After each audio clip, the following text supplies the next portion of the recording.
मैं आपकी हिंदी की अध्यापिका और आज हम हिंदी का पाठ 12 शुरू करने जा रहे हैं। इसका शीर्षक है दांतों की देखभाल। चलिए शुरू करते हैं पाठ 12 दांतों की देखभाल।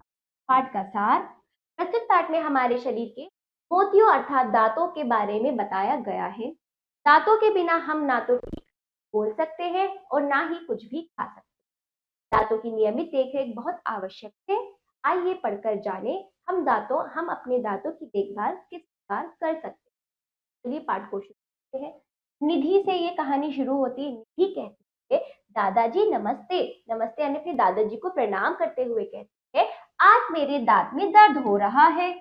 दादाजी कहते हैं, बेटी तुम्हारे दांतों में कीड़ा लग गया होगा। सरला कहती है, दादाजी दांतों में कीड़ा कैसे लग जाता है।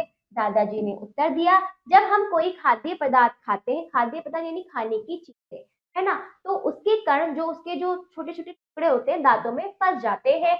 यदि उनको साफ ना किया जाए तो वे सड़ जाते हैं और उनमें कीड़ा लग जाता है। इस प्रकार दादाजी समझाने लगते हैं कि किस प्रकार दांतों में कीड़ा लगता है। निधि कहती है, हमें दांत कैसे साफ करने चाहिए दादाजी। दादाजी ने उत्तर दिया, सुबह उठकर प्रतिदिन यानी हर दिन मंजन, नरम ब्रश, नीम, बबूल की दातुन से दांतों को साफ करना चाहिए। वैसे नीम की दातुन बहुत लाभदायक होती है, फायदेमंद होती है। इस प्रकार दादाजी कहते हैं। निधि कहती है, ऐसा करने पर क्या दांतों में कीड़ा नहीं लगेगा। दादाजी ने उत्तर दिया, नहीं, फिर कीड़ा नहीं लगेगा। निधि कहती है, दादाजी क्या प्रातः जागने के बाद, सोने से पहले और भोजन करने के बाद भी कुल्ला अवश्य करना चाहिए। निधि ने दादाजी से प्रश्न फिर से किया। ठीक है, प्रातः यानी सुबह। दादाजी कहते हैं, हाँ, हमें इन सभी क्रियाकलापों के बाद कुल्ला अवश्य करना चाहिए। निधि कहती है, दादाजी दांतों में मेल रह जाने से क्या होता है। मेल रह जाने से। निधि कहती है, दादाजी दांतों में मैल रह जाने से क्या होता है। दादाजी कहते हैं, यदि दांत गंदे हो तो दांतों का मेल भोजन के साथ पेट में चला जाता है, जिससे बीमारी हो जाने का डर रहता है। इसलिए दांतों में मेल होता है तो पहले दांत साफ करने चाहिए, फिर हमें कुछ खाद्य पदार्थ यानी खाने वाली चीजें खानी चाहिए, वरना क्या होगा, वो मेल आपके पेट में जाएगा और बीमार हो जाओगे, रोगग्रस्त हो जाओगे। ऐसा दादाजी उसे समझाने लगे।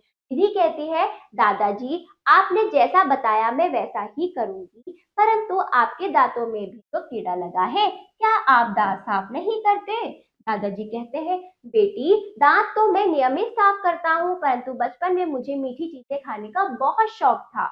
अधिक मीठा खाने से, अधिक यानी ज्यादा से ज्यादा मीठा मैंने खाया और ज्यादा मीठा खाने से मेरे दांतों में कीड़ा लग गया है। दीदी कहती है, दादाजी टॉफियां चॉकलेट तो मैं भी बहुत खाती हूँ। दादाजी कहते हैं, मीठी चीजें कम खाओ और खाने के बाद कुल्ला अवश्य कर लो। अवश्य यानी जरूर आपको कुल्ला करना चाहिए। निधि, अच्छा दादाजी, मैं भी आज से दांतों की नियमित सफाई करूंगी। मीठा खाने के बाद कुल्ला अवश्य कर लिया करूंगी। सोने से पहले और सवेरे जागने के बाद ब्रश, मंजन अथवा नीम की दातुन अवश्य करूंगी। ऐसा निधि ने प्रण किया। दादाजी ने सारी कहानी बताई कि किस प्रकार हमारे दांतों की सुरक्षा की जा सकती है और किस प्रकार हमारे दांतों में किस किस प्रकार की समस्या उत्पन्न होती, सारी बात इसका। तो इस पाठ में हमें ये सीख मिलती है, दादाजी और निधि के वार्तालाप में आपस में दांतों को लेकर किस प्रकार हमें दांतों की रक्षा करनी चाहिए और किस प्रकार दांतों में समस्या उत्पन्न हो जाती है। इन दोनों को लेकर दादाजी और निधि के आपस में वार्तालाप हुई, जिससे कि निधि को सब चीजें समझ आ गई और निधि के साथ साथ हमने भी समझा कि हमें दांतों की रक्षा कैसे करनी चाहिए। ये पाठ समाप्त हुआ। शब्दार्थ देखिए, नमस्ते, प्रणाम, खाद्य पदार्थ, खाने की वस्तुएं। ठीक है, वस्तु खाने की वस्तु, कण छोटे टुकड़े, फंस जाना, अटक जाना, साफ स्वच्छ, लाभदायक, फायदेमंद, प्रातः सवेरे, नियमित, प्रतिदिन, बचपन, बाल अवस्था, अधिक, ज्यादा, अवश्य, जरूर। ये पाठ समाप्त हुआ। अभ्यास कार्य देखिए, वस्तुनिष्ठ प्रश्न। पहला सही उत्तर पर सही का चिन्ह लगाइए। का देखिए, निधि को दर्द हो रहा था दांत में। का देखिए, अधिक मीठा खाने से खराब हो जाते हैं क्या, दांत। अगला दूसरा अभ्यास, उचित शब्द चुनकर रिक्त स्थानों की पूर्ति कीजिए। का देखिए, बेटी तुम्हारे दांत में डैश लग गया होगा। क्या लग गया होगा, कीड़ा।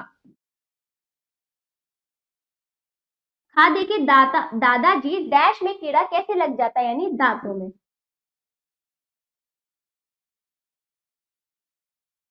नीम के दांतों में बहुत डैश होती है, क्या होती है? लाभदायक। अगला, दादाजी दांतों में डैश रह जाने से क्या होता है? मैल।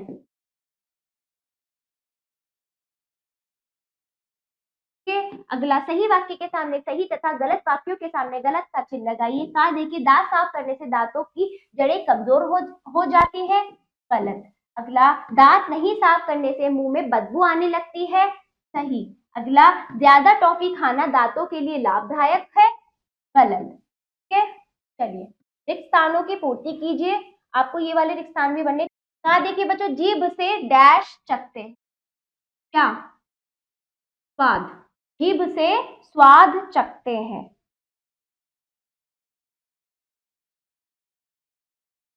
हाँ देखिए, कान से डैश है, कान से सुनते हैं।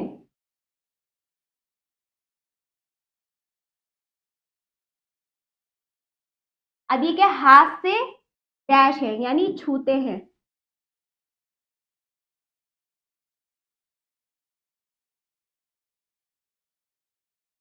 अगला, आंख से देखते हैं।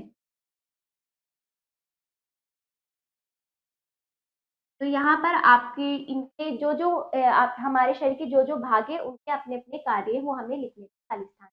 अगला, पांचवा देखिए, निम्नलिखित प्रश्नों के उत्तर दीजिए। आप इन प्रश्नों को अच्छे से पढ़ेंगे, फिर पाठ के अनुसार इनका उत्तर अपनी अभ्यास पुस्तिका में लिखित रूप में स्वयं देने का प्रयास करेंगे। बाकी कार्य आपको स्वयं करना है। आशा करती हूँ ये पाठ आपको समझ आया होगा। मिलते हैं अगले पाठ पर। धन्यवाद।